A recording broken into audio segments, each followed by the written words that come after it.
Good morning friend, this is Ajit here from team the red fight. और जैसा कि अपना फ्लूइड मैकेनिक्स चल रहा है, बहुत ही अच्छे तरीके से हम लोग धीरे धीरे करके कॉन्सेप्ट को ले रहे हैं, सीख रहे हैं, अप्रोच पर बेस्ड प्रॉब्लम्स को भी देख रहे हैं।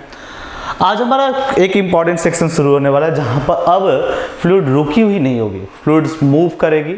अब उस मूवमेंट्स पर एनालाइज करेंगे कि उनके साथ क्या होने वाला है, फ्लूइड्स की मूवमेंट्स को कैसे समझा जाए, कैसे स्टेप बाय स्टेप एनालाइज करें, उस चीज़ को देखेंगे। तो आज हम लोग देखने वाले लाइन ऑफ फ्लो।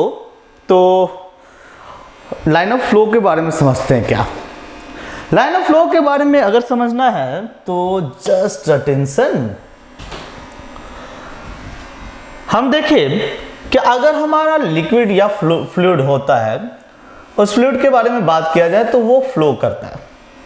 एक पाइप के थ्रू दे रहे हैं, एक आइडिया ले रहे हैं कि एक पाइप में अगर लिक्विड फ्लो करेगा तो वो कैसे करेगा।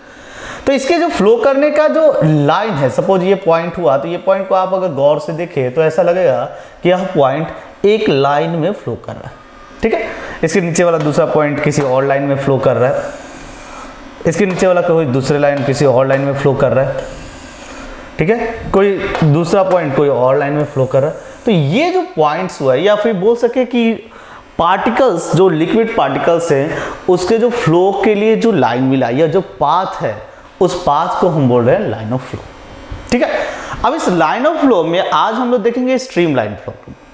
स्ट्रीम लाइन फ्लो जनरली जो है ना कि ये वो फ्लो की बात कर रहे हो जहां पर एक पर्टिकुलर पॉइंट पर हम वेलोसिटी को एक ही मानते हैं। मतलब सिंपल चीज है कि अगर एक पाइप को ले लें और उस पाइप में कहें कि यहाँ पर से जो भी पार्टिकल मूव करेगा उसकी वेलोसिटी वही होगी जो पहले वाले के। मतलब पहला पार्टिकल अगर वेलोसिटी इधर दिखाया तो अगला कभी भी कोई पार्टिकल इस पॉइंट पर आएगा तो उसकी भी वेलोसिटी सेम। अब स्ट्रीम लाइन को समझने में समझते हैं कि क्या मैं बोलना चाह रहा हूँ। स्ट्रीम लाइन फ्लो एक स्मूथ फ्लो है, एक स्टेडी फ्लो है। जिस स्टेडी फ्लो में हम देखते हैं कि वहां पर हर जो पार्टिकल जो नेक्स्ट आएगा वो सेम वेलोसिटी को देता है। जैसे गौर करते होंगे कभी नल को खोलना, और नल से हमें कभी कभी ऐसा लगता है कि उस नल से जो वाटर आ रहा है एकदम आराम से स्मूथली एक जैसा लगता ही नहीं कि कोई नया वाटर का कुछ ऊपर से आ रहा है। लग रहा है कि एक ही चीज है जो केवल कंटिन्यूअस है। ठीक है, और कभी कभी कुछ अलग तरह के नल में देखना कि आप अगर देखोगे तो ऐसा करेगा कि ऐसे लगेगा कि कोई वाटर से कभी इधर जा रहा है, कभी उधर जा रहा है, कभी इधर आ रहा है, कभी इधर आ रहा है, कभी इधर आ रहा है, इस तरह का भी देखो। यह जो फ्लो है जहां पर हमें लग रहा है कि हर पर्टिकुलर पॉइंट पर आने वाला नेक्स्ट पॉइंट एक ही वेलोसिटी को बता रहा है, यह हुआ स्ट्रीमलाइन का लेमिनार फ्लो, जिसे हम लोग जनरली अपनी आम बोलचाल की भाषा में या फिर 12th तक के या जेई नीट के सिलेबस के अकॉर्डिंग देखें तो स्ट्रीमलाइन का मतलब लेमिनार है।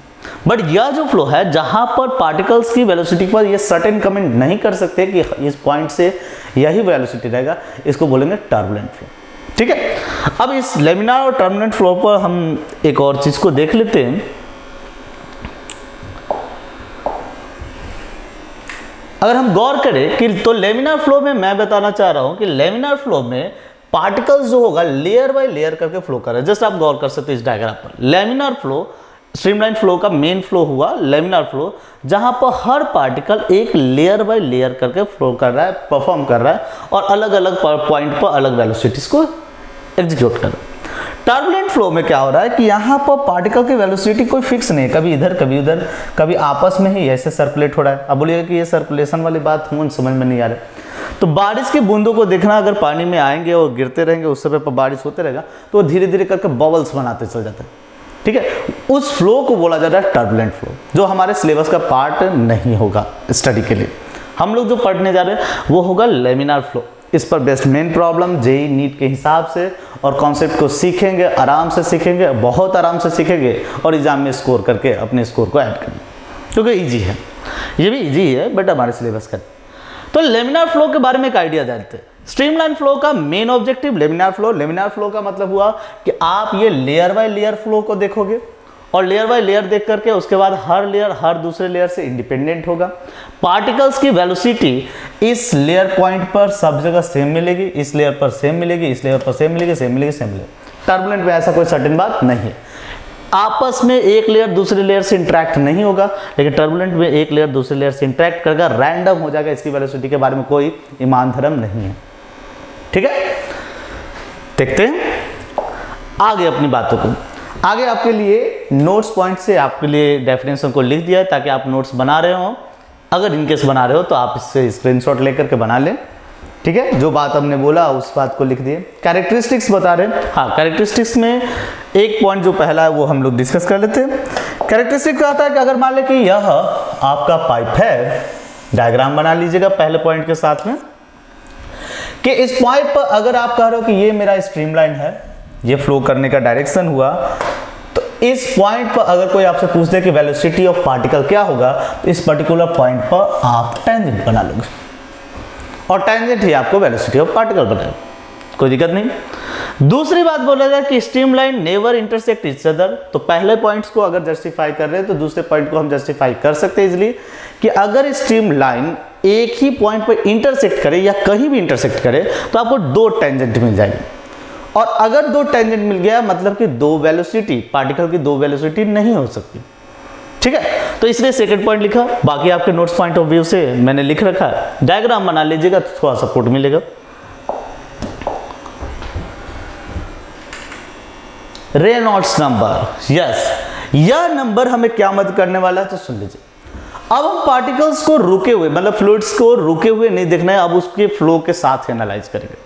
फ्लो के साथ एनालाइज मतलब उसकी वेलोसिटी मैटर करेगी, वेलोसिटी के साथ साथ ये मैटर करेगा कि वो स्ट्रीमलाइन लेमिनार है कि टर्बुलेंट है, क्योंकि बिना ये जाने अप्रोच को लगाना शायद सही नहीं होगा। तो ये रेनॉल्ड्स नंबर जो हमें मदद करेगा यह समझने में कि हमारा जो फ्लूइड है वो अभी लेमिनार फ्लो कर रहा है या टर्बुलेंट फ्लो कर रहा है। क्या था रेनॉल्ड्स की ऑब्जर्वेशन, उसके देखिए। रेनॉल्ड्स ने कहा कि कोई भी क्रिटिकल वेलोसिटी होगा, ठीक है ना। क्रिटिकल वेलोसिटी का मतलब हुआ कि जो आप फ्लो किसी भी पाइप के अंदर में, ट्यूब के अंदर में फ्लूइड का फ्लो जो देख रहे हो, तो किसी पॉइंट पर जो उसकी मैक्सिमम वेलोसिटी है उसको बोल रहे हो क्रिटिकल वेलोसिटी। जो उसकी मैक्सिमम वेलोसिटी है किसी पॉइंट पर उसे बोल रहे हो क्रिटिकल वेलोसिटी। और आप कह रहे हो कि अगर हम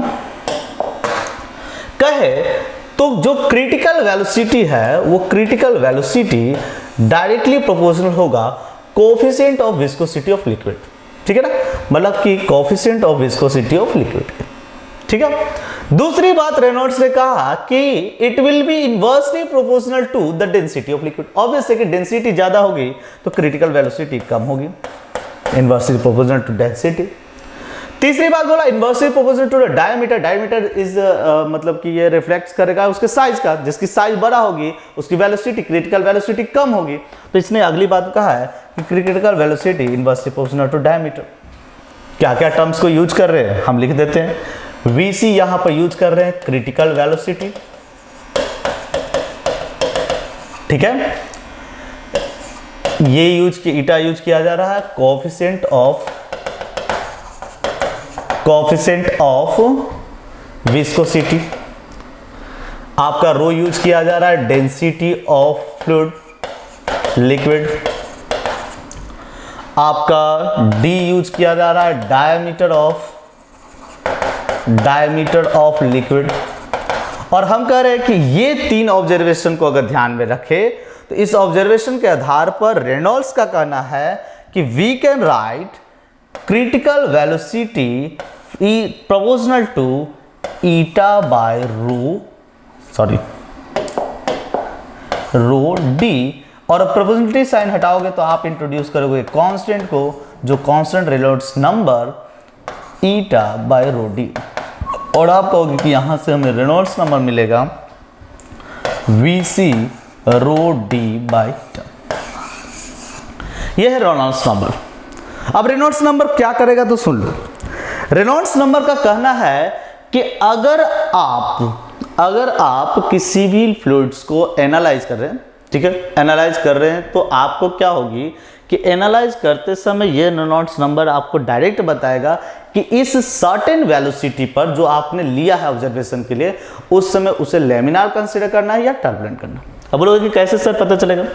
तो रेनॉल्ड्स नंबर का कॉन्सेप्ट कहता है कि अगर रेनॉल्ड्स नंबर आपको लेस देन 2000 आया, मतलब आप कैलकुलेट किए and if you are getting Reynolds number less than 2000, that means the flow is laminar flow. ठीक है ना। तो एक आइडिया कॉन्सेप्ट को क्लियर कर ले कि अगर हमारे लेमिनार फ्लो की वैल्यूज रेनॉल्ड्स नंबर की वैल्यूज 2000 से लेस आ रही है, इसका मतलब कि इस फ्लो को हम लेमिनार फ्लो कंसीडर करेंगे। ठीक है। अगर रेनॉल्ड्स नंबर की वैल्यू ग्रेटर देन 3000 आ जाए तो इसे बोलेंगे टर्बुलेंट फ्लो। 2 पॉइंट्स हम आपके लिए लिखवा रहे हैं कि अगर रेनॉल्ड्स नंबर 2000 से कम रहा, 2000 से कम रह रहा है, तो उसे लेमिनार फ्लो कंसीडर किया जाएगा, और अगर 3000 से ग्रेटर रहा तो उसे टर्बुलेंट फ्लो करेगा। तो आप बोलोगे कि सर अगर इन बिटवीन 2000 और 3000 रहा तो वो समझ लीजिए, अगर कोई भी फ्लो 2000 से 3000 के बीच में है, इसका मतलब कि उस फ्लो को अभी लेमिनार के तरफ भी कन्वर्ट किया जा सकता है और टर्बुलेंट की तरफ भी कन्वर्ट किया जा सकता है। मतलब कि it can be shifted either towards laminar और टुवर्ड्स टर्बुलेंट। तो आप कह सकते हो कि अगर रेनॉल्ड्स नंबर 2000 और 3000 के बीच में है तो यह ना तो परफेक्टली लेमिनार है और ना ही परफेक्टली टर्बुलेंट। ठीक है। तो यह हमारा आज का बेसिक कॉन्सेप्ट था, जहां पर हम लोगों ने देखा, और अगले वीडियोस में हम मिलेंगे जहां पर हम देखेंगे कि इनके अप्रोच को कैसे यूज करेंगे, कैसे एनालाइज करेंगे। वीडियोस को देखेंगे कि हम अभी तक जो स्टैटिक वे में फ्लूइड्स को देख रहे थे, अब इसको, इसके डायनेमिक्स को, इसकी वेलोसिटीज को, इन सब को एनालाइज। ठीक है। ध्यान रहे, आज जो हम लोग देखे, आज हम लोग देख रहे हैं कि स्ट्रीमलाइन फ्लो है क्या, उसमें रेनॉल्ड्स नंबर कैसे मदद करेगा, रेनॉल्ड्स नंबर कैसे आइडेंटिफाई करेगा कि लेमिनार है कि हमारा टर्बुलेंट। ठीक है। आज के लिए इतना ही, धन्यवाद, हैव अ नाइस डे।